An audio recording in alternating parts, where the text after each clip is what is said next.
देखो डिफ्रैक्शन में हम लोगों ने जो मेन बातें हुई थी वो एक बार फिर से सुन लो। डिफ्रैक्शन एक्सपेरिमेंट यानी कि single slit experiment. Single slit experiment इसके पहले जो हम लोगों ने किया था वो था यंग्स डबल स्लिट एक्सपेरिमेंट। अच्छा, यंग्स डबल स्लिट एक्सपेरिमेंट जो था वो इंटरफेरेंस ऑफ लाइट पे बेस्ड था, और ये डिफ्रैक्शन ऑफ लाइट पे बेस्ड है। ठीक है ना। तो डिफ्रैक्शन और इंटरफेरेंस में जो एक बेसिक डिफरेंस था वो मैंने यहाँ पे लिखा था कि डिफ्रैक्शन बेसिकली सुपरपोजिशन है large number of coherent waves का, जबकि इंटरफेरेंस में बोलते हैं कि it is superposition of one और टू वेव्स, टू और थ्री वेव्स। ठीक है। डिफ्रैक्शन में जो पैटर्न हमको मिलता है वो इस तरह का मिलेगा, यानी इसमें क्या है कि सेंटर पे जो मैक्सिमा बन रहा है उसकी विड्थ भी ज्यादा होती है और उस सेंट्रल मैक्सिमा पे एनर्जी भी ज्यादा होती है, तो इंटेंसिटी भी वहां पे ज्यादा है। और बाकी जो दूसरे मैक्सिमा आएंगे उन पे इंटेंसिटी धीरे धीरे कम होती जा रही है।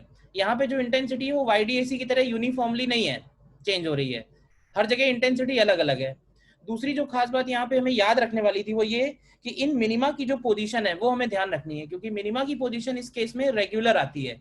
रेगुलर का मतलब मेरा है ये कि मिनिमा की जो पोजीशन है, रेगुलर से मतलब ये है कि मिनिमा की पोजीशन हम लोग डिफाइन कर सकते हैं इजिली, ये रहा sine theta is equal to M lambda upon B से। ठीक है ना। मिनिमा की पोजीशन हम आसानी से डिफाइन कर सकते हैं। मैक्सिमा के लिए हम लोगों ने देखा था कि मैक्सिमा मिनिमा के एग्जैक्टली बीच में नहीं पड़ेगा, मैक्सिमा जो है वो अलग अलग पॉइंट पे पड़ रहा था, ध्यान से देखो। तो मैक्सिमा के लिए मैंने ये बोला था कि ये एक लाइन ड्रॉ करेंगे y इक्वल टू एक्स, और ये ग्राफ बनाया है y इक्वल टू 10x। तो ये ग्राफ जहां जहां पे इंटरसेक्ट कर रहा है वो मैक्सिमा की पोजीशन हो गई एक तरह से।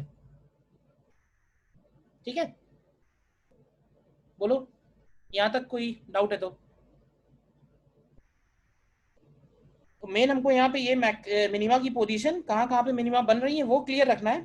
सेंटर पे मैक्सिमा बन रही है, और सेंटर पे जो मैक्सिमा है वो एक तरह से उसको बोलते हैं ग्लोबल मैक्सिमा। ग्लोबल इसलिए क्योंकि वो उन सारे मैक्सिमा में से भी मैक्सिमा है, वो सबसे बड़ी है, वो इंटेंसिटी उसकी सबसे ज्यादा है, उस पर इंटेंसिटी आई नॉट है। बाकी मैक्सिमा पे जो इंटेंसिटी आएगी यानी ये जो फंक्शन होगा बाकी जगह वो आई नॉट के बराबर नहीं पड़ेगा फंक्शन। फंक्शन एक ही जगह ये आई नॉट हो रहा है और वो है बीटा इक्वल टू 0 वाला पॉइंट। ठीक है ना। बाकी ये जो प्रूफ किया था वो इतना इंपॉर्टेंट नहीं है, रिजल्ट याद रखोगे तो भी काम चल जाएगा। ठीक है, तो इसमें हम लोग इसी रिजल्ट को आगे बढ़ाते हैं। अगर हम अब इसमें क्या होता है कि जैसे कई बार बोर्ड में कुछ पर्टिकुलर चीजें प्रूफ करने के लिए आएंगी।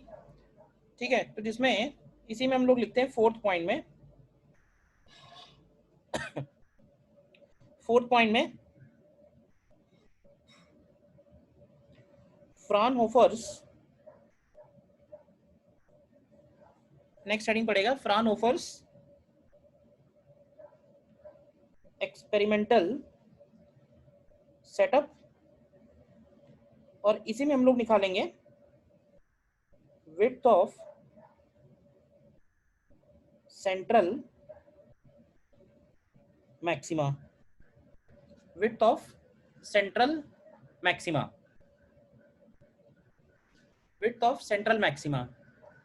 तो देखो अब है क्या, फिर से ऊपर वाले सेटअप को देखो जरा ध्यान से। इसमें हम लोगों ने ये बोला था कि स्लिट में से लाइट आगे जा रही है, और यहाँ से जो भी जाने वाली लाइट रेज हैं वो आपस में कैसी हैं, पैरेलल है, क्योंकि हमें इसको लार्ज डिस्टेंस पे कंसीडर करना है।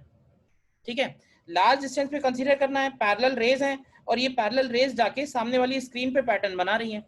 अब लेकिन प्रैक्टिकली क्या होता है, प्रैक्टिकली क्या डिफिकल्टी आती है अगर हम ये डिस्टेंस लार्ज रखते हैं। अब तुम सोचो ध्यान से, ये जो हमने स्लिट ली है, ये स्लिट हमने ली है लैम्डा की ऑर्डर की, इसका लेंथ जो है वो 6 लैम्डा, 5 लैम्डा, 10 लैम्डा इस तरह से है, यानी कि बहुत छोटा है वो स्लिट। तो इस स्लिट से जो पास होने वाली लाइट होगी उसकी एनर्जी बहुत कम होगी। अब उसकी एनर्जी बहुत कम है और हमें उसको ऑब्जर्व करना है लार्ज डिस्टेंस पे। तो अगर हम छोटा सा सोर्स है उसमें से स्लिट में से लाइट कितनी पास हो रही होगी, बहुत कम लाइट पास हो पा रही होगी। और अगर हम उसको लार्ज गैप पे स्टडी करेंगे तो एक्चुअली हमको दिखाई कुछ भी नहीं देगा, क्योंकि वहां तक जाते जाते इंटेंसिटी इतनी कम हो जाएगी कि उस इंटेंसिटी को जज कर पाना बहुत डिफिकल्ट होगा। ठीक है, तो फ्राउनहोफर्स ने क्या सजेस्ट किया कि हम लोग क्या करते हैं, लाइट रेस तो हमको पैरेलल ही निकालनी है क्योंकि हमें वो डिस्टेंस लार्ज रखना है थ्योरेटिकली। तो फ्राउनहोफर्स ने ये सेटअप सजेस्ट किया कि क्या कर सकते हैं इसमें, देखना मैं डायग्राम दे रहा हूं, ये था सेटअप उसका। उसने ही बोला, ध्यान से देखो, कि ये जो लाइट रेस पैरेलल जा रही हैं इनको थ्योरेटिकली इन्फिनिटी पे जाना है लार्ज डिस्टेंस पे। लेकिन हमने किया क्या, एक स्क्रीन को यहां से f डिस्टेंस पे रख दिया और यहाँ पे एक हमने कॉन्वेक्स लेंस लगा दिया है। तो कॉन्वेक्स लेंस क्या करेगा, convex lens without introducing any path difference in सारी की सारी रेस को फाइनाइट डिस्टेंस पे कन्वर्ज कर दे रहा है। इससे हो क्या रहा है कि वो जो डिस्टेंस है वो कम हम मैनेज कर पा रहे हैं और थ्योरेटिकली वो डिस्टेंस इनफाइनाइट भी हो गया। ठीक है ना। तो फ्राउनहोफर सेटअप में ये वाला जो डिस्टेंस है, मतलब स्क्रीन से यहाँ तक का जो सेटअप डिस्टेंस है, इसको हम फोकल लेंथ के इक्वल ले सकते हैं लेंस का। ठीक है। और अगर ये वाली लाइन इसमें सेंट्रल लाइन है, सपोज ये लाइन सेंट्रल है और वो लेंस थोड़ा सा दूर बना हुआ है इसलिए ऐसा है, बना रहने दो, खैर उससे मतलब नहीं है, इसी को सेंटर ले लेते हैं। तो ये वो पॉइंट है स्क्रीन का जो y इक्वल टू 0 पे आ रहा है। ठीक है। अब लेट से ये जो पॉइंट भी हम लोगों ने दिखाया हुआ है, ये अगर फर्स्ट मिनिमा वाला पॉइंट हुआ, ध्यान से देखना, तो ये फर्स्ट मिनिमा के लिए बताओ कि थीटा कैसे निकलेगा फॉर फर्स्ट मिनिमा। देखो मैं निकाल रहा हूं, फर्स्ट मिनिमा के लिए हमारे पास फॉर्मूला है sine theta is equal to lambda upon B, है या नहीं है, जिसमें बी जो है उसका स्लिट का विड्थ हो गया, वो स्लिट विड्थ इसमें नहीं दिख रहा है, इसमें तो हमने छोटे छोटे सोर्सेज ले लिए हैं। तो लैम्डा अपॉन बी है। अब थीटा क्योंकि छोटा है तो इसको क्या हम tan थीटा के इक्वल लिख सकते हैं। तो अगर हम ये वाला डिस्टेंस यहाँ से यहाँ का y कंसीडर करें, ध्यान से देखना, तो यहाँ से हम लिख सकते हैं कि y upon F is equal to lambda upon B, जैसे YDAC में लिखा था, तो y की वैल्यू आ जाएगी लैम्डा एफ अपॉन बी। देखो, लेकिन ध्यान रखना फर्स्ट मिनिमा ऊपर भी आएगा और इसी तरह से फर्स्ट मिनिमा नीचे भी आएगा। ठीक है। तो जो सेंट्रल मैक्सिमा होगा वो एक्चुअली इन दोनों के बीच का गैप बनेगा, ये पूरा का पूरा सेंट्रल मैक्सिमा बनेगा। भाई y इक्वल टू 0 पे तो मैक्सिमम है ही है, ऊपर भी कम हो रहा है नीचे भी कम हो रहा है, तो वो जो मिनिमा मिल रहे होंगे दोनों मिनिमा के बीच का जो डिस्टेंस होगा वो कहलाएगा सेंट्रल मैक्सिमा। तो अगर हमें निकालना है width of central maxima, width of central maxima, तो इस विड्थ को हम लोग 2y के इक्वल लिख सकते हैं, तो ये हो जाएगा 2 लैम्डा एफ अपॉन बी। ठीक है ना। तो इस फॉर्मूले पे तुम्हें एनसीईआरटी में भी कुछ क्वेश्चंस मिलेंगे। ठीक है ना। विड्थ ऑफ सेंट्रल मैक्सिमा पे निकाला कैसे, क्लियर है, और f का क्या सिग्निफिकेंस है, ये दो बातें क्लियर होनी चाहिए, कैसे पहुंचे यहां तक और f का क्या सिग्निफिकेंस है।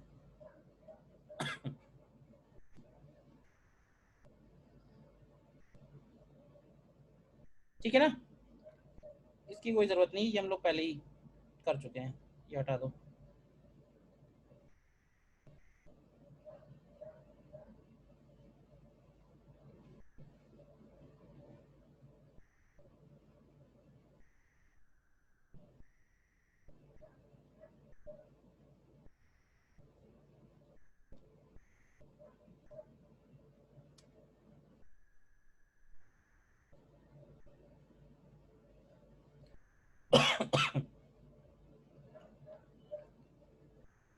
ठीक है।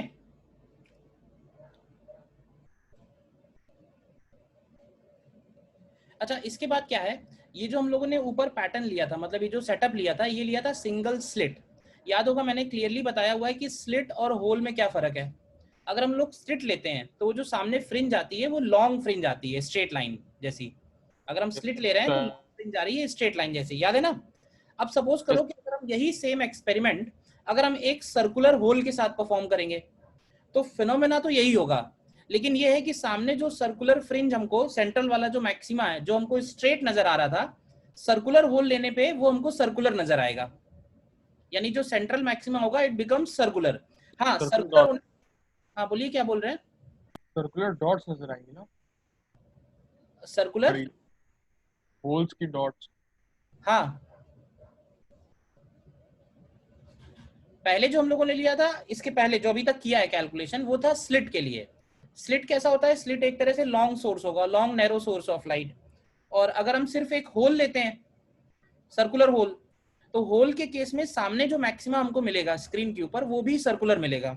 तो होता क्या है कि रिजल्ट्स में थोड़ा सा चेंज आता है, तो उसका प्रूफ नहीं है, तो हमें वो रिजल्ट डायरेक्टली याद रखना है अगेन, ठीक है ना, बट उस पे क्वेश्चंस हैं, ठीक है ना। तो ये इतना पार्ट इसमें और नोट कर लो। अगर हमारे सामने सर्कुलर होल लेते हैं स्लिट की बजाय, हमने क्या किया है कि पहले स्लिट की विड्थ थी, अब ये बी जो है ये होल का डायमीटर बन गया है। लेंस क्यों रखा है, ये क्लियर है, लेंस इसलिए रखा है जिससे हम ये फाइनाइट डिस्टेंस पे स्टडी कर पाए। तो सामने हमको एक सेंट्रल मैक्सिमा मिल रहा है, मतलब ये ब्राइट है, ब्राइट स्पॉट मिल रहा है, और इस ब्राइट स्पॉट के रेडियस को हम लोग आर नॉट लिख रहे हैं।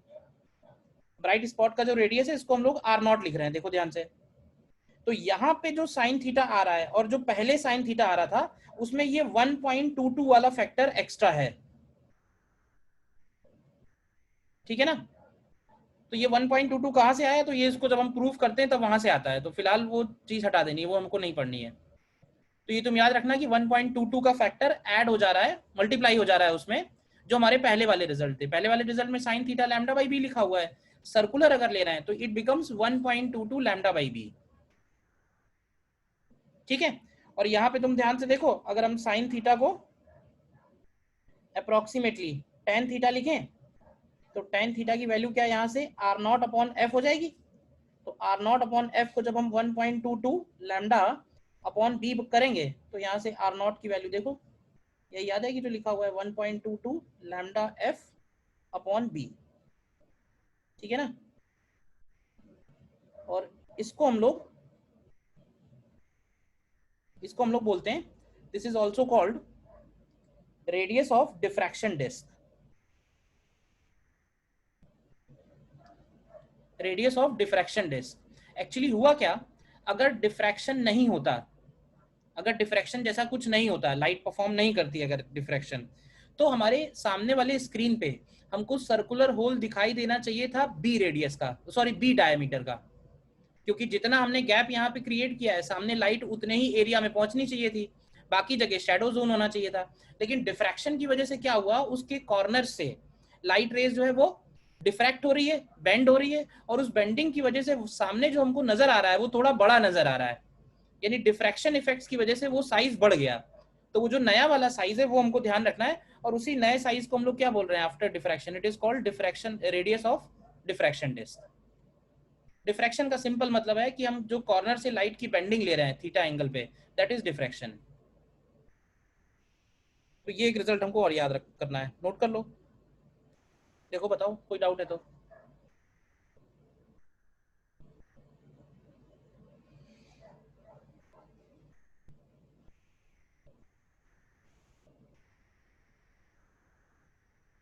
इसको हम लोग नोट में फिफ्थ पॉइंट बोल सकते हैं।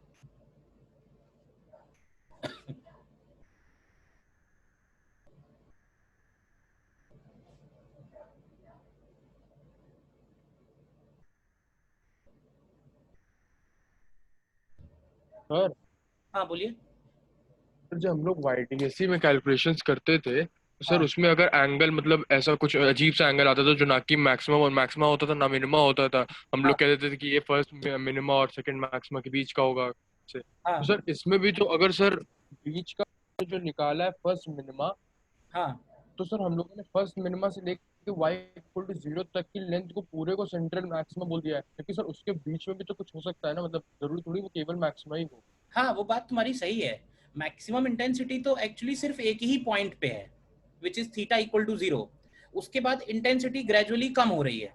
लेकिन अब जैसे सामने देखो, सामने अगर तुमको नजर आ रहा है कुछ, तुम्हें क्या नजर आ रहा होगा कि जो जो ब्राइट स्पॉट है उसके सेंटर पे सबसे ज्यादा इंटेंसिटी है, लेकिन उसकी जो ब्राइटनेस है वो धीरे धीरे धीरे धीरे कम होते होते एकदम कॉर्नर जहां पे उसका सरकमफेरेंस आ रहा है वहां पे वो डार्क हो गया है। तो उस पूरे बैंड को ही हम सेंट्रल मैक्सिमा बोलते हैं, ठीक है ना। मतलब हमारी जो लैंग्वेज है बोलने वाली, जो ब्राइट स्पॉट बोल रहे हैं, तो उस ब्राइट स्पॉट में हम वो सारे पॉइंट्स भी कंसीडर कर रहे हैं जहां पे मैक्सिमम इंटेंसिटी नहीं है, उससे इंटेंसिटी थोड़ी कम है, तब भी जहां तक इंटेंसिटी जीरो हो रही है वहां तक की डिस्टेंस को हम लोग मैक्सिमा बोल रहे हैं। सर ये बात मतलब वाईडीएससी में लेकिन गलत होगी। नहीं, वाईडीएससी में भी ये बात सही आ जाएगी। वाईडीएससी में भी जो हम ब्राइट फ्रिंज बोलते थे उसमें भी तो वेरिएशन तो हो ही रहा था ना।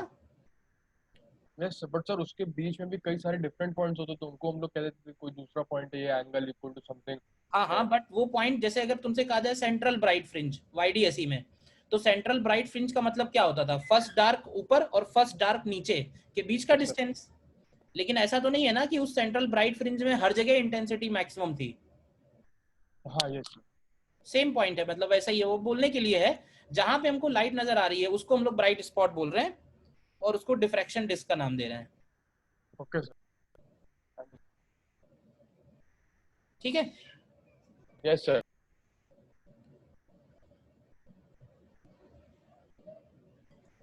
ठीक है, और एक पॉइंट हमें इसमें और देखना है जो अगेन बोर्ड के पॉइंट ऑफ व्यू से इंपॉर्टेंट है। तो कर तो लिया ही हम लोगों ने रिजल्ट सारे, सम अप कर लेते हैं क्या क्या है। और वो है difference between वाईडीएसी and single slit experiment. दोनों में डिफरेंस क्या क्या है, तो ये अगर लिखने के लिए आ जाते हैं तो ये 4-5 डिफरेंस तुम दोनों में लिख सकते हो। तो बताओ, देखो कौन सा पॉइंट नहीं क्लियर है। वाईडीएसी में और सिंगल स्लिट एक्सपेरिमेंट में क्या डिफरेंस है? तो वाईडीएसी यानी कि वाईडीएसी के लिए बोल सकते हैं कि वाईडीएसी is based on interference of light waves. Diffraction वाला जो सिंगल स्लिट एक्सपेरिमेंट है वो डिफ्रैक्शन ऑफ लाइट वेव्स है, ये बोल सकते हैं। फिर डिफ्रैक्शन और वाईडीएसी में जो डिफरेंस है वो भी यहाँ पे तुम लगा सकते हो कि भाई इंटरफेरेंस में बोलते हैं कि इंटरफेरेंस इज सुपरपोजिशन ऑफ 2 और 3 वेव्स, कहने का मतलब फाइनाइट नंबर ऑफ वेव्स। लेकिन जो डिफ्रैक्शन है, diffraction is superposition of large number of secondary waves और सेकेंडरी वेवलेट्स। वाईडीएसी में ब्राइट फ्रिंज डार्क फ्रिंज सारे के सारे सेम साइज के थे। यहाँ पे डार्क और ब्राइट के जो साइज है वो दोनों तरफ चेंज हो रहे हैं। ठीक है ना? यहाँ पे ये वाला जो डिस्टेंस है, देखो ध्यान रखना है बस ये है, कोई बात अगर नहीं समझ में आ रही तो बताओ। ये वाला जो डिस्टेंस था इसको हम लोग बोल रहे थे this was central bright fringe, था ना? और ये था इसमें फर्स्ट ब्राइट फ्रिंज। तो यहाँ पे तुम देखोगे अगर, तो सारे ब्राइट फ्रिंजेस का जो साइज है वो सेम है या नहीं है? लेकिन डिफ्रैक्शन में क्या होगा? यस। डिफ्रैक्शन में जो सेंटर वाला है, ये चाहो तो याद भी रखो, सेंटर वाले का जो विड्थ है वो बाकी सबके विड्थ से ऑलमोस्ट डबल होगा। ठीक है ना? अप्रोक्सीमेटली डबल तो बोल ही सकते हैं ना, एग्जैक्ट डबल नहीं बोल रहे हैं। Central maxima is approximately twice the size of other maximas. एक डिफरेंस और लिख लो, 3 ही लिखे हुए हैं इसमें। इसमें लिख देना कि जो मैक्सिमा है वाईडीएसी में जो मैक्सिमा है इट लाइज एग्जैक्टली बिटवीन 2 मिनिमाज। और यहाँ पे जो मैक्सिमा है डिफ्रैक्शन वाले एक्सपेरिमेंट में, तो it it does not lie exactly between 2 मिनिमाज। ये और मेंशन कर दो।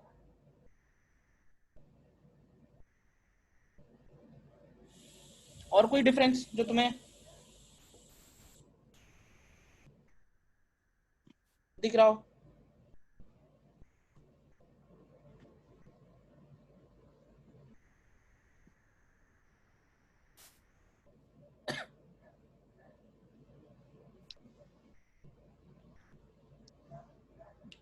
Bright fringes lie exactly between two dark fringes। ठीक है ना? और यहाँ लिख देना bright fringes does not lie exactly between two सारे बच्चे ऑनलाइन में पढ़ाई कर रहे हैं। dark fringes। क्या हो गया भाई अनुराग?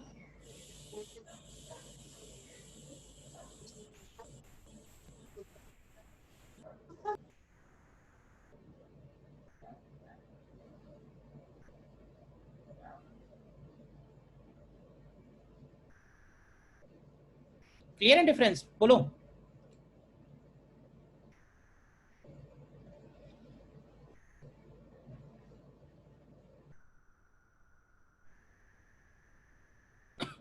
सर 1 मिनट ऊपर कर दीजिए सर, स्क्रीनशॉट ले लें। अरे ये उसमें है, पैकेज का ही है। और ऊपर? नहीं सर, ठीक है सर, हो गया।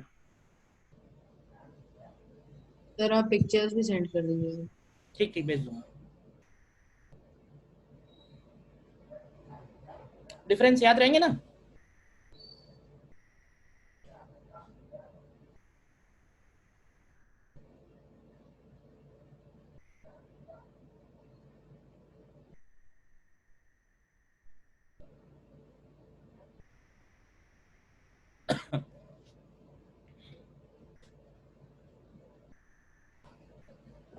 ठीक है, तो ये तो हो गया डिफ्रैक्शन का एक्सपेरिमेंट। अब आगे हमको दो चीजें और स्टडी करनी है कि इसका हमारा प्रैक्टिकली हमारे इंस्ट्रूमेंट्स पे क्या इफेक्ट पड़ता है। ठीक है, तो वो हम लोग नेक्स्ट हेडिंग डालेंगे। नेक्स्ट हेडिंग पड़ेगा limit of resolution, limit of resolution, और इसी में हम लोग स्टडी करने वाले हैं resolving power of telescopes. Resolving power of telescope. अच्छा एक बात जनरल बताओ, जैसे तुमने सुना ही होगा रेजोल्यूशन, तो रेजोल्यूशन से क्या समझते हो? What do you mean by resolution? Higher resolution, low resolution, ये सब तो आजकल के लैंग्वेज में है ही है। रेजोल्यूशन से क्या समझते हो, क्योंकि उसी से जुड़ा हुआ कॉन्सेप्ट है। बताओ भाई कोई। संकल्प। मतलब क्या हुआ उसका, थोड़ा सा जो भी तुम्हें समझ में आता है। मतलब रेजोल्यूशन से क्या मतलब है? जैसे तुम्हारे सामने दो पिक्चर्स रखी गई हैं, एक हायर रेजोल्यूशन की है और एक लोअर रेजोल्यूशन की है, तो तुमको डिफरेंस क्या नजर आएगा दोनों में, क्या लगता है? Sir clarity. होगी क्लैरिटी और एक ऑब्वियसली, जिस फोटो का रेजोल्यूशन हाई होगा उसकी क्लैरिटी ज्यादा होगी, कहने का मतलब है। बोलो। अच्छा उस पिक्चर के उस पिक्चर में क्या डिफरेंस होता है दोनों पिक्चर्स में जब हायर रेजोल्यूशन में जाते हैं? तो पिक्सल डेंसिटी एक की ज्यादा होती है और दूसरे की कम। पिक्सल डेंसिटी एक वर्ड है, ठीक है ना, वो नॉर्मली कंप्यूटर्स की लैंग्वेज है। पिक्सल डेंसिटी क्या है? जैसे जो भी पिक्चर हमारे सामने स्क्रीन पे आ रही है, मोबाइल की स्क्रीन पे आ रही है, कंप्यूटर की स्क्रीन पे आ रही है, आप ऐसे समझ लो कि उसके अंदर एक सर्टेन नंबर ऑफ पिक्सल्स हैं। अच्छा, अब हर एक पिक्सल की एक पर्टिकुलर बाइनरी वैल्यू है, और उस बाइनरी वैल्यू पे वो कंप्यूटर वो पर्टिकुलर कलर मिक्स करके वहां पे रख रहा है, तब वो पूरी की पूरी पिक्चर बन रही है। अब नंबर ऑफ पिक्सल्स जितने ज्यादा होंगे एक पर्टिकुलर पिक्चर में, तो हम बोलेंगे कि उसका रेजोल्यूशन हाई है। ठीक है, हमारी आईज का भी एक पर्टिकुलर रेजोल्यूशन है कि अगर पिक्सल्स एक पर्टिकुलर डिस्टेंस से ज्यादा दूर हैं तब तो वो हमको दो अलग अलग पिक्सल नजर आएंगे, लेकिन अगर वो पिक्सल उस पर्टिकुलर डिस्टेंस से पास पास हैं तो हमें ये तो लगेगा कि हाँ ये हायर रेजोल्यूशन है, ये लोअर रेजोल्यूशन है, बट हम उन पिक्सल्स को नहीं देख पाएंगे। तो नॉर्मली जो अब जैसे मोबाइल की स्क्रीन है या लैपटॉप की स्क्रीन है, उस पर जो पिक्सल है वो बहुत हाई है, तो हमको वो पिक्सल्स नहीं दिखाई दे रहे हैं। ठीक है, बट ऐसे समझो कि वो पॉइंट ही है और हर पॉइंट पे एक पर्टिकुलर कलर का कॉम्बिनेशन है और वो कलर वो वहां पे डिस्प्ले हो रहा है। मतलब पूरी की पूरी पिक्चर जो है, जैसे सुना ना 4K डिस्प्ले, तो 4K डिस्प्ले सुना है ना, क्या होता है? 4K HD ये सब तो सुना ही है ना, तो ये पिक्सल से ही रिलेटेड है। जैसे लैपटॉप यूज कर रहे हो अगर, तो लैपटॉप का रेजोल्यूशन होगा 1080 बाई 1900, इस तरह से होगा। तो अगर तुम इन दोनों को मल्टीप्लाई करोगे तो मल्टीप्लाई करने से जो नंबर मिलेगा, these many pixels are there in one picture, मतलब एक रेजोल्यूशन में इतने सारे पिक्सल्स हैं। ठीक है, अब वो पिक्सल है उसी को हम लोग रेजोल्यूशन बोलते हैं। तो टेलीस्कोप का रेजोल्यूशन का मतलब ये हुआ कि जब हम दो स्टार्स को देख रहे हैं, टेलीस्कोप से हम क्या देखने वाले हैं? पास वाले ऑब्जेक्ट्स तो देखने नहीं वाले हैं, दूर वाले ऑब्जेक्ट्स देखने वाले हैं। अब सपोज करो कि हमसे लार्ज डिस्टेंस पे दो स्टार्स हैं, ठीक है, डायग्राम बना के बताता हूं। टेलीस्कोप में जो रिजॉल्विंग पावर है वो टेलीस्कोप का ऑब्जेक्टिव डिसाइड करेगा। ठीक है ना। अब इसमें मैंने ये बोला कि मान लेते हैं कि इस टेलीस्कोप से हम दो स्टार्स देख रहे हैं, एक स्टार है S1 और एक स्टार है S2, ठीक है। ऑल्दो S1 S2 के बीच में काफी डिस्टेंस है, लेकिन ऐसा हो सकता है कि नेकेड आईज से अगर हम उनको देख रहे हैं तो वो दोनों हमको अलग अलग नजर नहीं आ रहे हैं। इज इट पॉसिबल और नॉट, बोलो। अगर हम इन दोनों स्टार्स को नेकेड आईज से देख रहे हैं तो ऐसा हो सकता है कि हमें तो लग रहा होगा नहीं वहां तो एक ही स्टार है, दो है ही नहीं। क्यों नहीं है? क्योंकि हमारी आईज जो है they are not able to resolve these two stars. We are not able to resolve these two stars with naked eyes. तो hence we need a telescope. We need a telescope with higher resolution which will resolve these two stars. Resolve these two stars का मतलब ये हुआ कि दोनों stars का जो वो image बनाएगा वो दूर दूर बनाए। तो अगर वो images दूर दूर बने then we say कि these two stars are resolved. तो resolving power, इसका थोड़ा सा आइडिया लग गया ना क्या है इनका मतलब। अब प्रॉब्लम क्या आती है? प्रॉब्लम ये आती है कि जब हम टेलीस्कोप यूज करते हैं तो टेलीस्कोप का जो ऑब्जेक्टिव होगा, तो लेट अस से कि इस ऑब्जेक्टिव का डायमीटर b है और वो एनसीईआरटी में 2a लिखा हुआ है, तो मैं भी एनसीईआरटी वाला ही ले लेता हूँ। एनसीईआरटी में 2a लिखा है तो 2a ले लेते हैं। तो लेट से ऑब्जेक्टिव का डायमीटर 2a है। तो अब जो लॉन्ग डिस्टेंस से लाइट आ रही है, ठीक है, अब वो डिस्टेंस इतना ज्यादा ट्रेवल कर रही है लाइट कि वो जो ऑब्जेक्टिव का जो कॉर्नर है, जो सरकमफेरेंस है, ध्यान से समझना, ऑब्जेक्टिव लेंस के जो सरकमफेरेंस है उस सरकमफेरेंस से लाइट हो रही है डिफ्रैक्ट। और ये डिफ्रैक्शन ठीक वैसे ही है जैसे कि ऊपर हम लोगों ने ऊपर फ्रानहोफर्स वाला सर्कुलर अपर्चर वाला देखा कि लाइट जो ऑब्जेक्टिव से पास हो रही है, ऑब्जेक्टिव से पास होने के बाद वो उसको, उस लेंस को एक सर्कुलर होल की तरह ट्रीट कर रही है। और सर्कुलर होल की तरह ट्रीट करने की वजह से पॉइंट ऑब्जेक्ट का इमेज पॉइंट नहीं बन रहा है। मतलब ये S1 जो है वो पॉइंट ऑब्जेक्ट है, लेकिन जब हम इस S1 की इमेज बना रहे हैं तो वो S1 की इमेज पॉइंट नहीं बन रही है, ये बन रही है S1 की इमेज, ऐसे समझो। और इस इमेज का जो साइज होगा, यानी इसकी जो रेडियस होगी, डिफ्रैक्शन की वजह से ये बढ़ गया है, और ये जो रेडियस होगी वो रेडियस इसके डायमीटर पे ही डिपेंड करेगी, जो हम लोगों ने ऊपर रिजल्ट लिखा हुआ है, लिखा ना ऊपर, sine theta is equal to 1.22 lambda upon B. तो यही बन जाएगा R0 अपॉन एफ, ऐसे समझो। ये डिस्टेंस तो इन्फिनिटी है ही है, तो इसका मतलब ये डिस्टेंस हो गया एफ के इक्वल। तो वो जो ब्राइट स्पॉट बन रहा है, मतलब जो स्टार S1 है, वो S1 है तो पॉइंट, लेकिन S1 का जब इमेज बन रहा है तो इमेज उसका पॉइंट नहीं बन रहा है। क्यों नहीं बन रहा है? Because of diffraction, diffraction through objective of telescope. Similarly जैसे ये S2 है, तो S2 से भी जब हम लोग इमेज बना रहे हैं तो S2 की भी जो इमेज बन रही है वो एक सर्कल बन रहा है, वो भी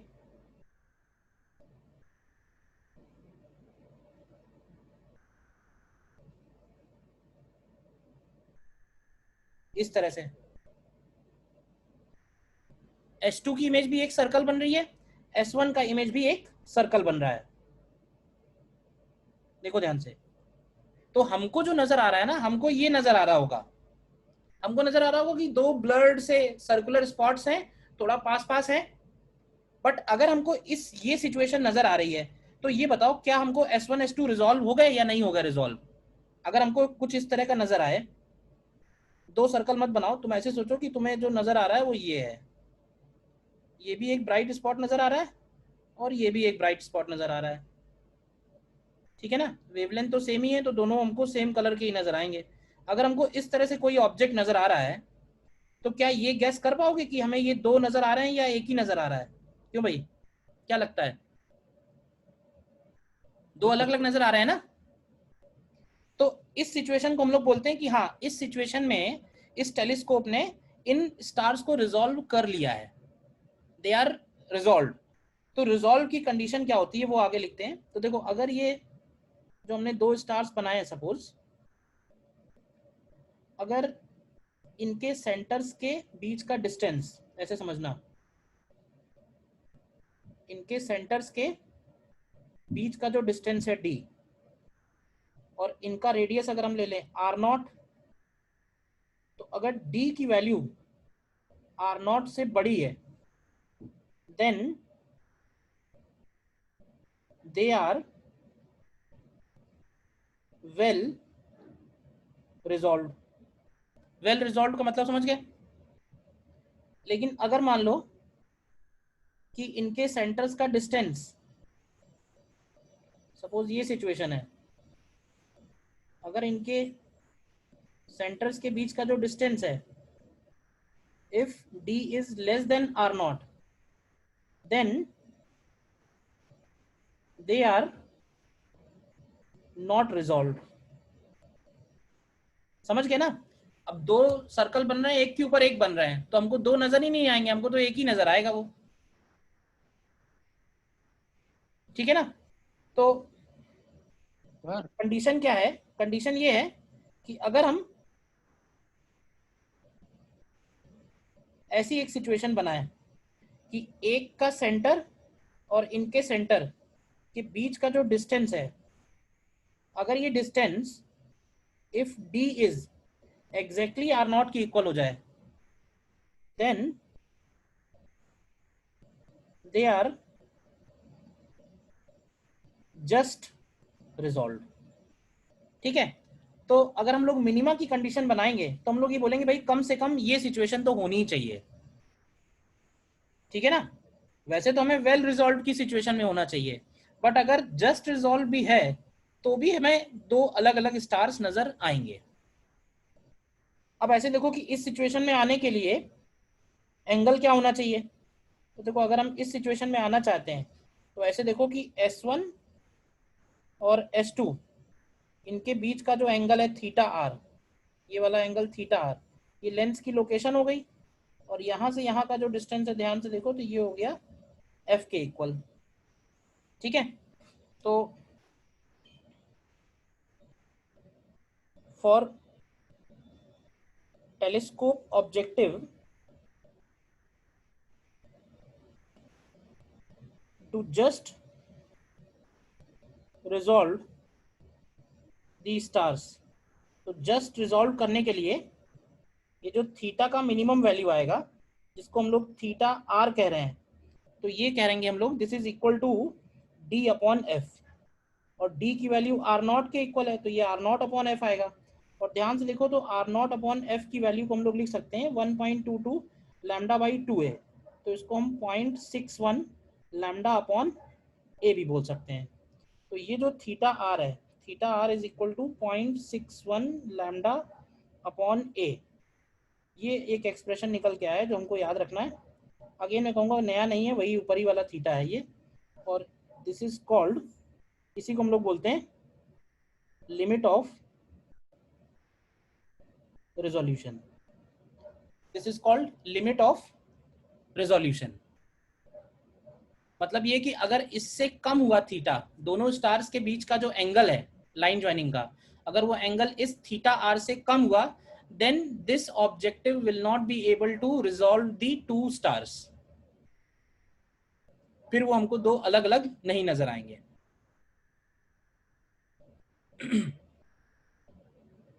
बताओ। तो तुमको ध्यान तो बस ये छोटी सी बात रखनी है।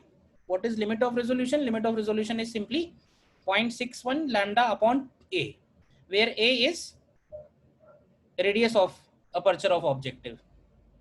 ठीक है ना। जो ऊपर लिखा है 2a, 2a is diameter of aperture, 2a is diameter of aperture।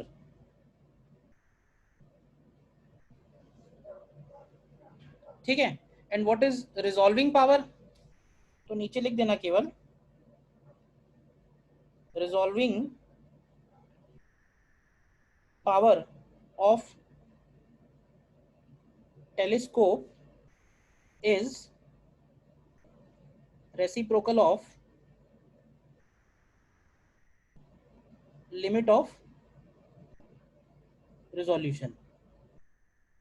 resolving power is reciprocal of limit of resolution। मतलब ऐसे समझो कि थीटा आर की वैल्यू जितनी कम होगी, थीटा आर की वैल्यू जितनी कम होगी, मतलब उतना कम एंगल तक के स्टार्स रिजॉल्व हो पाएंगे, तो उस इंस्ट्रूमेंट का रिजॉल्विंग पावर उतना ही ज्यादा होगा। ठीक है ना। तो अगर यहाँ से देखोगे तो रिजॉल्विंग पावर जो निकल के आएगा, रिजॉल्विंग पावर कैसे बोल सकते हैं, in proportional to a by lambda. तो एक तरह से ये प्रोपोर्शनल आएगा डायमीटर ऑफ ऑब्जेक्टिव के, और इनवर्सली प्रोपोर्शनल आएगा वेवलेंथ ऑफ लाइट के। ठीक है ना। तो कहीं पहले कहीं क्वेश्चन आया था जब हम लोगों ने माइक्रोस्कोप टेलीस्कोप पढ़े थे, तो वहां पे ये बात लिखी हुई थी कि भाई टेलीस्कोप का ऑब्जेक्टिव लार्ज अपर्चर का क्यों लेना चाहिए। तो उसमें large aperture, large focal length का हम लोग इसीलिए लेते हैं, लार्ज अपर्चर लेने से क्या होगा कि उस इंस्ट्रूमेंट का रिजॉल्विंग पावर ज्यादा होगा।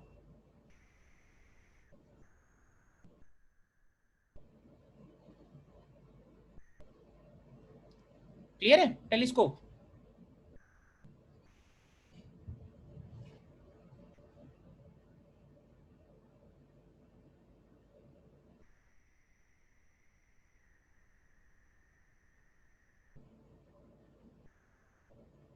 ठीक है, बताओ, देखो कोई डाउट है तो।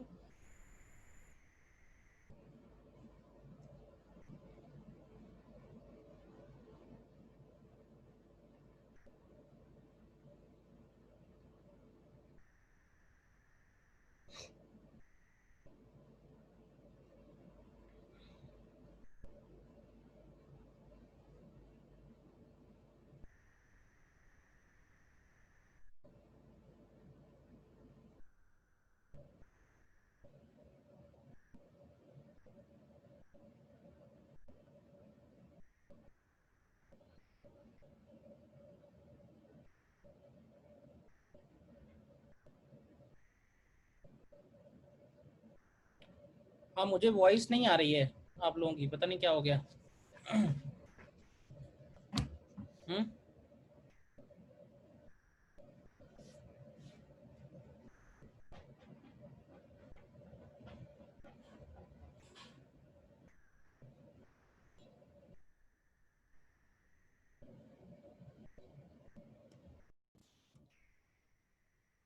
और limit of resolution, resolving power of telescope, और एक और पॉइंट है इसमें लास्ट में, एंड दैट इज,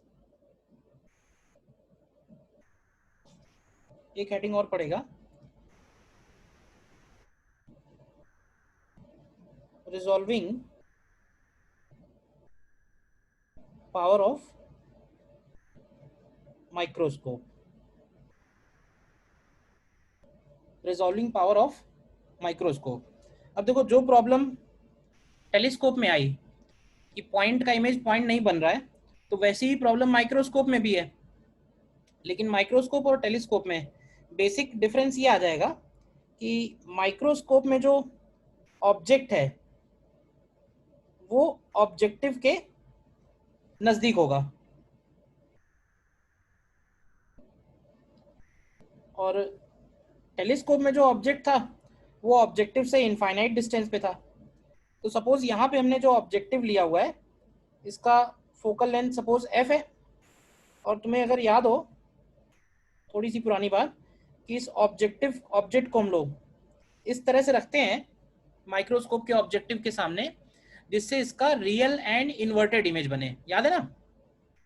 और रियल और इन्वर्टेड इमेज कैसे बन सकता है, जब हम इसको बियॉन्ड f रखें, ये भी याद है। अच्छा, बियॉन्ड f रखना है, रियल इन्वर्टेड इमेज बनाना है, और हमको साइमल्टेनियसली ये भी सोचना है कि इसका मैग्निफिकेशन ज्यादा से ज्यादा होना चाहिए। तो बताओगे कि इसको कहाँ रखना चाहिए। तो एक्चुअली इसको हम लोग, नहीं f और 2f के बीच में तो हो ही गया, बल्कि हम f से थोड़ा सा ही आगे रखते हैं इसको, मतलब f से थोड़ा सा आगे रहता है जिससे उसका मैग्निफिकेशन लार्ज हो। भाई f पे रख देंगे तब तो इन्फिनिटी पहुंच जाएगा, तो वो तो पॉसिबल नहीं है फिर तो f से तो थोड़ा आगे बट f के बहुत नजदीक, ऐसे समझ लो। तो इसके u की वैल्यू कैलकुलेट करेंगे तो ऑलमोस्ट f लेते हैं, बट थोड़ा सा f से आगे रहता है। ठीक है। अब ये ऑब्जेक्ट, सपोज इस ऑब्जेक्टिव के ऊपर ये वाला एंगल बीटा बन रहा है। ठीक है, यहाँ पे बीटा का सिग्निफिकेंस है, इसलिए मैंने यहाँ बीटा लिया हुआ, अभी देखते हैं क्या सिग्निफिकेंस है। और इस ऑब्जेक्टिव का डायमीटर हम लोग d लेते हैं। ठीक है, तो सबसे पहले तो यहाँ पे एक पॉइंट ये बनेगा कि जो tan बीटा की वैल्यू है वो हो जाएगी d/2 अपॉन f। तो यहाँ से हम लोग डायमीटर को लिख सकते हैं 2f tan बीटा, इसको भी ऐसे ही छोड़ दो। u की वैल्यू हम लोगों ने f ले ली है, इसमें डाउट हो सकता है, तो इसमें क्लियर है ये बात। अब देखो है क्या, ये है तो पॉइंट ऑब्जेक्ट, लेकिन जब इसकी इमेज बनेगी तो वो इमेज पॉइंट नहीं बनेगी। तो सपोज इसकी जो इमेज बनेगी वो ये इमेज है, लेट्स से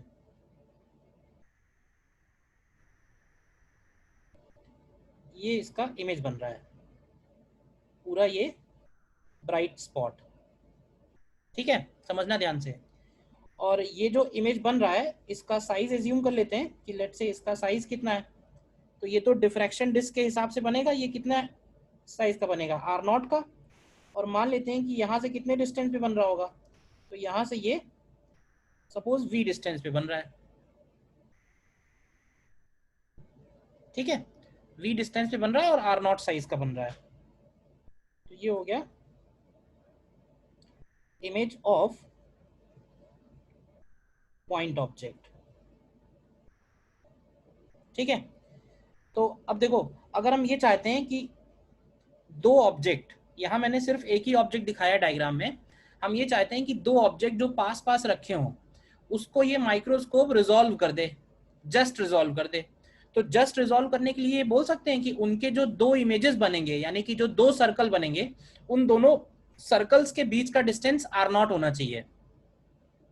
बताओ, या ऐसा बोल सकते हैं क्या कि वो जो दो इमेजेस बन रहे हैं उन दो इमेजेस के बीच का डिस्टेंस R0 होना चाहिए। तो वो जो डिस्टेंस है उसको भी हम लोग एक इमेज की तरह ही ट्रीट कर लेते हैं। तो यहाँ से देखो, मिनिमम की कंडीशन के लिए हम लोग बोलेंगे कि ये जो साइन थीटा है, मिनिमम के लिए सॉल्व करें तो ये 1.22 लैम्डा अपॉन डी के इक्वल बनेगा, बोलो। और इसको लिख सकते हैं हम लोग 1.22 lambda upon 2f tan beta. देखना ध्यान से, 1.22 लैम्डा अपॉन डी लिखा है और डी की जगह हमने 2f tan बीटा लिख दिया है। अब इसमें देखो ध्यान से, hi की वैल्यू, हाइट ऑफ इमेज की वैल्यू हम लोग R0 ले लेते हैं, ठीक है। और सपोज हमें हाइट ऑफ ऑब्जेक्ट निकालना है, ठीक है। तो यहाँ से u की जगह ऑलमोस्ट f है और v की जगह v है। तो जरा देखना, ये जो हमने लिखा है इसको हम लोग क्या, साइन थीटा को R0 अपॉन v के इक्वल लिख सकते हैं ना यहाँ पे। तो यहाँ से तुम देखो R0 की वैल्यू क्या आएगी, R0 की वैल्यू आएगी 1.22 lambda v upon 2f tan beta. देखो यहाँ तक पहले कोई डाउट है तो, ठीक है। अब मैग्निफिकेशन का फॉर्मूला लगा देते हैं। तो मैग्निफिकेशन का फॉर्मूला है hi upon ho is equal to v upon u। तो हमें चाहिए ho, तो ho की वैल्यू हो जाएगी hi into u upon v, या इसको लिख सकते हैं hi की जगह क्या आएगा, hi की जगह आएगा R0, u की जगह आएगा f और v की जगह v आएगा। तो R0 की वैल्यू रख दो यहाँ पे, तो ho कितना आएगा, ho की वैल्यू हो जाएगी देखो 1.22 lambda v upon 2f tan beta और इंटू f अपॉन v। तो देखो यहाँ से v कैंसिल हो रहा है, क्या बच रहा है, बच रहा है 1.22 लैम्डा अपॉन 2 tan बीटा। देखो आ रहा है 1.22 लैम्डा अपॉन 2 tan बीटा। और ये HO जो है ये कहलाता है डी मिनिमम। डी मिनिमम का मतलब है minimum distance between two objects to get resolve. अगर हम चाहते हैं कि वो दो ऑब्जेक्ट रिजॉल्व हो जाएं तो उनके बीच का डिस्टेंस हम लोगों ने हाइट ऑफ ऑब्जेक्ट ले लिया है और इमेजेस के बीच का डिस्टेंस हमने R0 ले लिया है। तो यहाँ से हमको ये डी मिनिमम मिल जाएगा। डी मिनिमम की वैल्यू देखो, वो 2 चाहो तो हटा दो तो ये आ जाएगा 0.61 लैम्डा अपॉन tan बीटा। तो ये एक रिजल्ट है जो हमें याद रखना है। और अगेन हम लोग बोल सकते हैं कि जो रिजॉल्विंग पावर है, resolving power is inversely proportional to this distance. ये डिस्टेंस जितना कम होगा रिजॉल्विंग पावर उस माइक्रोस्कोप का उतना ज्यादा होगा। देखो अगेन प्रूफ एनसीईआरटी में तो दिया हुआ है और एक दो बार आया भी है बोर्ड में, तो छोटा सा प्रूफ है, देख लो ध्यान से, एक दो बार प्रैक्टिस कर लेना तो क्लियर हो जाएगा। बाकी फॉर्मूला तो ये तुम्हें याद रखना ही है जेईई मेन के पॉइंट ऑफ व्यू से।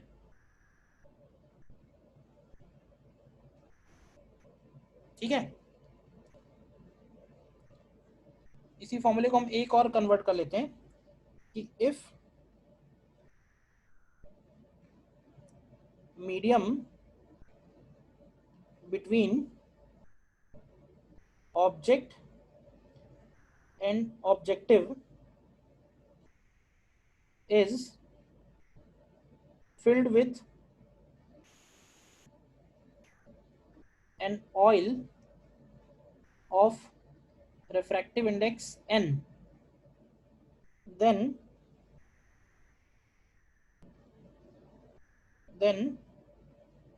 such arrangement is called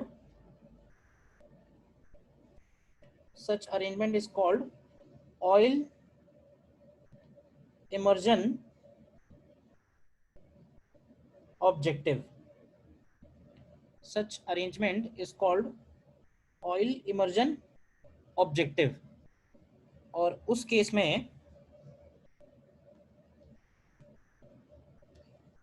हम लोग tan बीटा को रिप्लेस करते हैं n साइन बीटा से। ठीक है, और ये जो n साइन बीटा है this is called numerical aperture of objective. ठीक है, तो ये एक फॉर्मूला और याद रखना है, बट ये जो इसका सेकंड पार्ट मैंने लिखा है उसका प्रूफ नहीं किया है। तो देखो 0.61 है, तो अगर हम इसको अब जिस फॉर्म में दिया है एनसीईआरटी में मैं उसी फॉर्म में लिख दे रहा हूँ, 1.22 lambda upon 2n sign beta हो जाएगा। तो n sign beta is called numerical aperture. ठीक है, इतनी बात और याद रखनी है।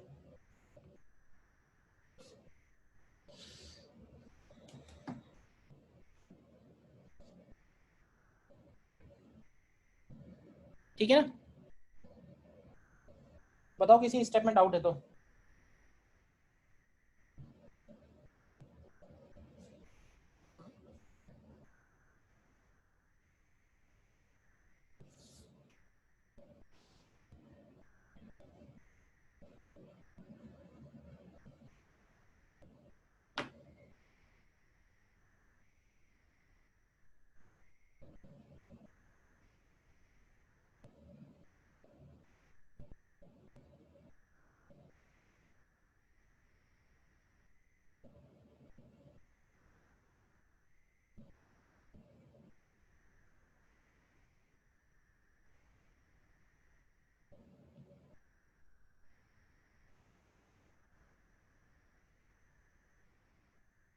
ठीक है, बताओ। बस थ्योरी में इतना ही है, वैसे क्वेश्चंस कुछ एक करके देख लो।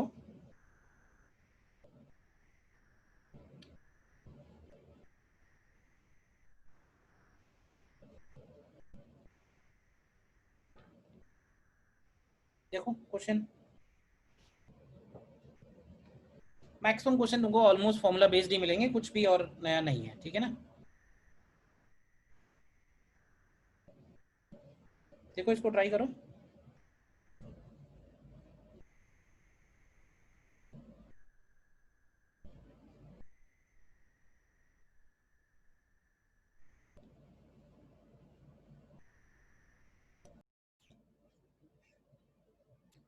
आंसर देख लेते हैं क्या आ रहा है। Light from a sodium lamp lambda दिया है, diffracted by a slit of width दिया हुआ है, distance from the slit to the screen दिया हुआ है, विड्थ ऑफ सेंट्रल मैक्सिमा पूछा है, तो विड्थ को हम लोग डायरेक्टली लिख सकते हैं, क्या था 2 lambda capital D upon B हो जाएगा। तो हो जाएगा 2 इंटू 590 10 पावर -9 और कैपिटल डी हो गया 0.87 एंड डिवाइडेड बाई बी हो जाएगा 0.3 इंटू 10 पावर -3। देख लो जो भी आ रहा हो। तो ये 3 आएगा सर, ठीक है, 0.16 वो 8। छोटे छोटे क्वेश्चन ही हैं। नेक्स्ट देखो,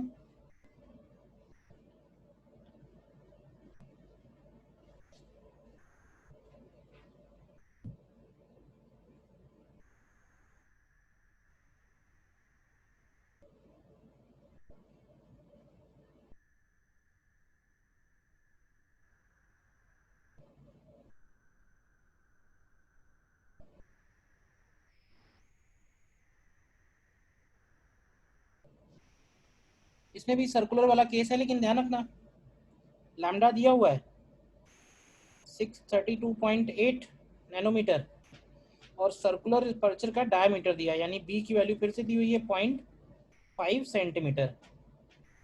तो देखो सर्कुलर अपर्चर है और फिर पूछा ये हुआ है कि लॉन्ग डिस्टेंस पे जो बनेगा उसका डायमीटर कितना होगा, ये बताना है। तो ये कैसे निकलेगा, ये डिस्टेंस हमको दिया है एक तरह से कैपिटल डी।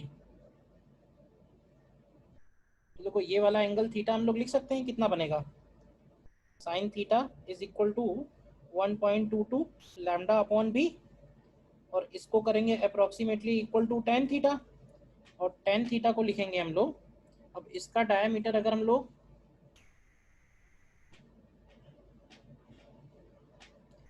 इसका डायमीटर क्या ले लें स्मॉल डी, तो ये हो जाएगा d/2 अपॉन कैपिटल डी। देखो तो यहाँ से स्मॉल डी निकालना है।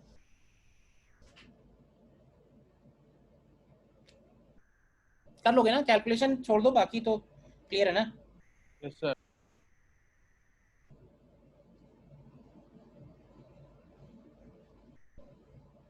क्वेश्चन जो आए हैं वो इसी तरह के ही आए हैं, सिंपल सिंपल। और देखो जैसे ये नेक्स्ट क्वेश्चन है,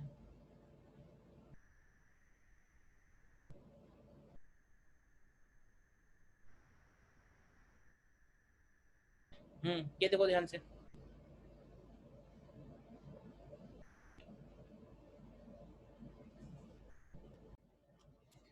लैम्डा इसमें दिया हुआ है, देखो ध्यान से, लैम्डा इज गिवन 550 नैनोमीटर और स्लिट ऑफ विड्थ यानी बी दिया हुआ है 22.0 10 पावर -5 सेंटीमीटर। तो angular position of second minima, तो सेकंड मिनिमा के लिए साइन थीटा क्या बनेगा, सेकंड मिनिमा के लिए साइन थीटा की वैल्यू हो जाएगी 2 लैम्डा बाई। तो ये कितना आएगा 2 इंटू 550 10 पावर -9 अपॉन 22 सेंटीमीटर है तो -7 हो जाएगा। कितना आता है ये 22 1/2 आ रहा है, 1/2 आ रहा है, 1/2 1/2 आ रहा है, तो थीटा की वैल्यू 5/6 हो गई। कर लिया ना सभी ने, क्यों भाई?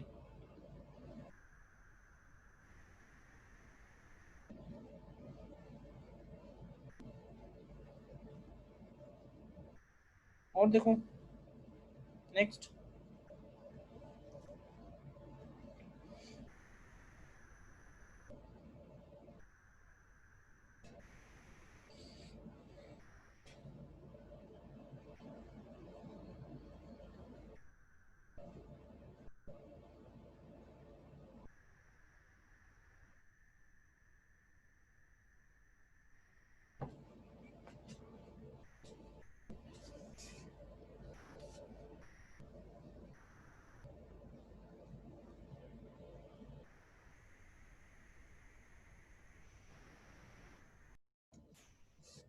ये भी सीधा क्वेश्चन है।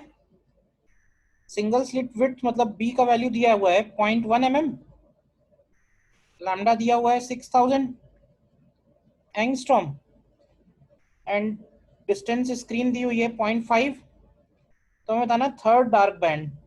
तो थर्ड डार्क फ्रिंज के लिए साइन थीटा कितना निकालेंगे, तो ये हो जाएगा 3 लैम्डा अपॉन बी। तो देख लो कितना आएगा, तो 3 इंटू 6 10⁻⁻7 अपॉन बी, यानी कि 0.1 इंटू 10⁻⁻3, और इसी को लिख देना इक्वल टू थीटा स्मॉल हो जाएगा, तो यही हो जाएगा y अपॉन कैपिटल डी। तो y निकालो, क्या आता है आंसर इसमें?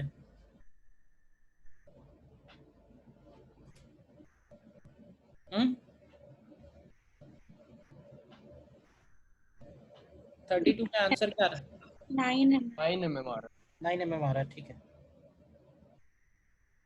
कर लिया ना सभी ने? है सर।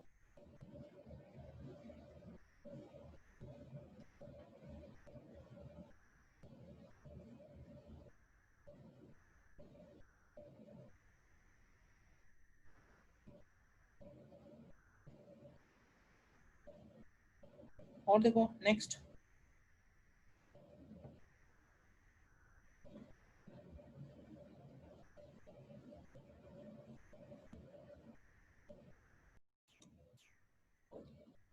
अब इसमें कह रहा है कि human people have a radius, मतलब हम जो जिससे देख रहे हैं, जो हमारी आंख में जो लेंस है वो उसकी बात कर रहा है वो, तो वहां से डिफ्रैक्शन हो रहा है।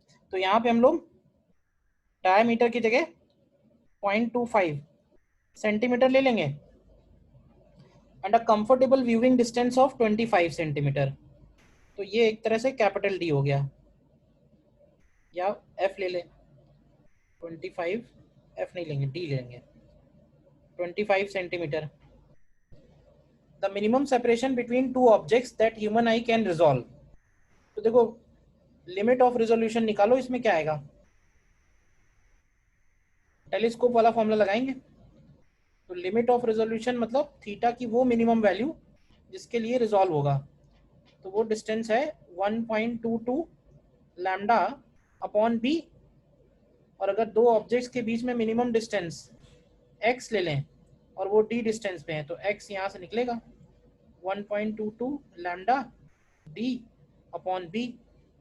तो देखो क्या आता है, लैम्डा का मतलब हो गया 5 इंटू 10⁻⁻7, d की जगह हो गया 25 यानी 0.25 अपॉन b की जगह हो गया 0.25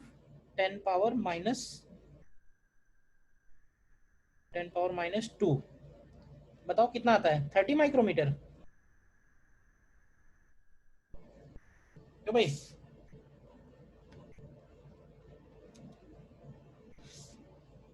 सर 30 तो नहीं है। अच्छा सॉरी, रेडियस उसका दिया है 0.25, तो जो b की वैल्यू होगी 0.25 इंटू 2 होगी।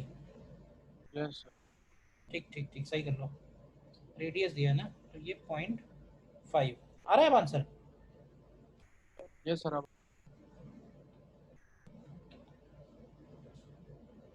और देखो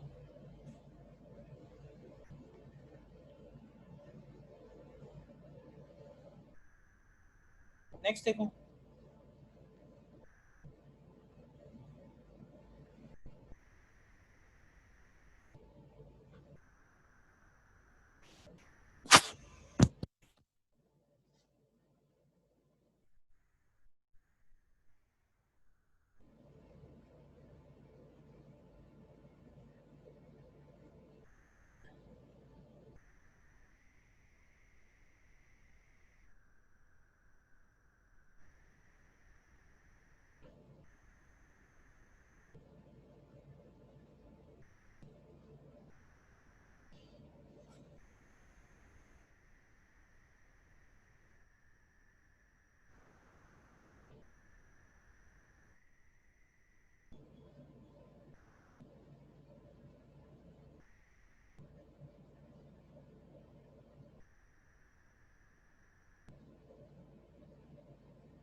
अब रिजॉल्विंग पावर और लैम्डा में क्या रिलेशन है, क्यों भाई? इनवर्सली रिजॉल्विंग पावर जो है वो इनवर्सली प्रोपोर्शनल टू लैम्डा है, तो सीधे सीधे resolving power of due to light 1 upon resolving power due to light 2, तो हम लोग सीधे सीधे लैम्डा 2 अपॉन लैम्डा 1 लिख देंगे बस, तो आंसर 5:4 हो गया, दैट्स इट।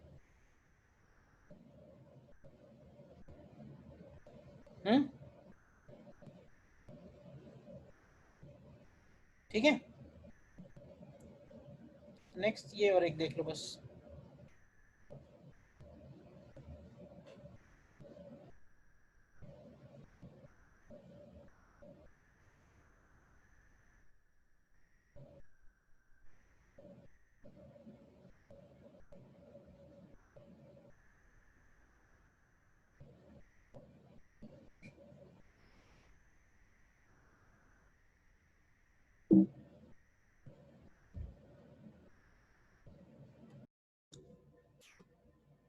अगर हम स्लिट का विड्थ डबल कर रहे हैं, सिंपल सी एक बात ये बोलो कि when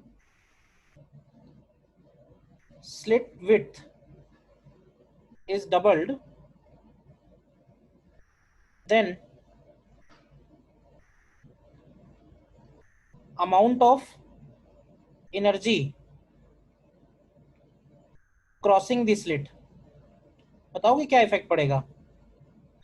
amount of energy crossing the slit double double double हो जाएगा, करेक्ट। ऑल्सो डबल्स, मतलब पहले जो अमाउंट क्रॉस हो रहा था और अब जो अमाउंट क्रॉस हो रहा है वो उससे डबल है, इतनी बात तो समझ में आ गई। अब बात करते हैं विड्थ ऑफ सेंट्रल मैक्सिमा का, तो विड्थ ऑफ सेंट्रल मैक्सिमा जो है वो क्या होती है, तो विड्थ हम लोगों ने लिखी थी 2 लैम्डा डी अपॉन बी, तो अब ये बताओ कि इसके ऊपर क्या इफेक्ट पड़ेगा, क्या इसकी विड्थ हाफ हो जाएगी? मतलब वो जो पीक बना रहे थे हम लोग, अच्छा क्वेश्चन है ये जो हम लोगों ने पीक बनाया था, ठीक है, इसका इंटेंसिटी कह रहा है कि I0 है, और बाद में स्लिट विड्थ को हमने डबल कर दिया है, तो स्लिट विड्थ को डबल करेंगे तो डबल एनर्जी जाएगी। अब ऐसे समझो कि अब वही डबल एनर्जी हाफ डिस्टेंस में कॉन्सेंट्रेटेड हो जाएगी, होगा या नहीं होगा? सेंट्रल मैक्सिमा का जो विड्थ है वो हाफ हो जाएगा बी डबल करने से, एनर्जी डबल हो गई है, और जितने एरिया में वो एनर्जी डिस्ट्रीब्यूटेड है वो एरिया एक तरह से हाफ हो जाएगा, तो इसका मतलब है कि ओवरऑल जो इंटेंसिटी होगी उस पॉइंट पे वो 4 टाइम्स हो जाएगी, ठीक है ना। इंटेंसिटी न्यू जो होगी एक तरह से उसको हम लोग बोल सकते हैं energy falling upon area of central maxima, ठीक है ना। तो ये एक तरह से 4I0 हो जाएगी, क्योंकि एनर्जी फॉलिंग जो है वो डबल हो रही है और जो एरिया है वो हाफ हो जाएगा स्लिट का, मैक्सिमा का एरिया विड्थ हाफ होने की वजह से। क्लियर है क्वेश्चन, ये बताओ।